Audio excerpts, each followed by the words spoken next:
తెలుగుదేశం పార్టీకి రాజ్యసభ సాక్షిగా ఘోర పరాభవం జరగబోతోంది. 41 ఏళ్ల పార్టీ చరిత్రలో మొదటిసారి రాజ్యసభలో టీడీపీకి ప్రాతినిధ్యం లేకుండా పోయే అవకాశం ఉంది. ముకుంద జ్యువెలర్స్ తెలంగాణలో మొట్టమొదటి ఫ్యాక్టరీ అవుట్లెట్ మన కొత్తపేటలో ఫిబ్రవరి 14న గొప్ప శుభారంభం. ఉమ్మడి ఆంధ్రప్రదేశ్ లో అధికారంలోకి వచ్చినప్పటి నుంచి ఇప్పటి వరకు ఇలాంటి పరిస్థితి టీడీపీకి ఎదురుకాలేదు.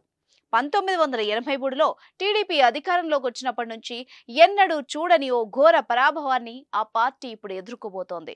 1983 నుంచి ఇప్పటి వరకు రాజ్యసభలో టీడీపీ ప్రాతినిధ్యం ఉంది.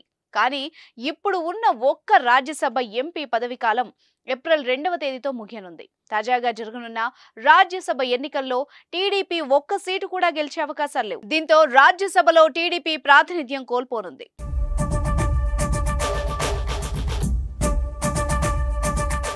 టీడీపీ ఏకైక రాజ్యసభ సభ్యుడు కనకమేడల రవీంద్ర పదవీకాలం ఏప్రిల్ 2వ తేదీతో ముగియనుంది. కానీ ఇప్పుడు జరగనున్న 3 రాజ్యసభ స్థానాల్లో ఒక్క సీటును కూడా గెలుచుకునే స్థాయిలో టీడీపీకి ఎమ్మెల్యేల సంఖ్య లేదు.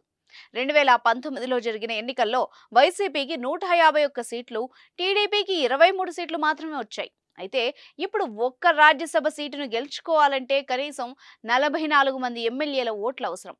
ఈ లెక్కన టీడీపీకి కొత్తగా రాజ్యసభ సీటు దక్కడం కష్టమే.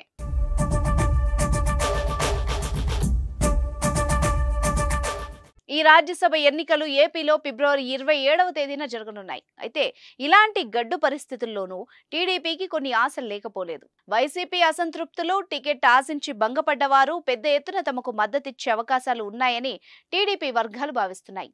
చూద్దాం, టీడీపీకి పరాభవం జరుగుతుందా, పై చేయి సాధిస్తుందా?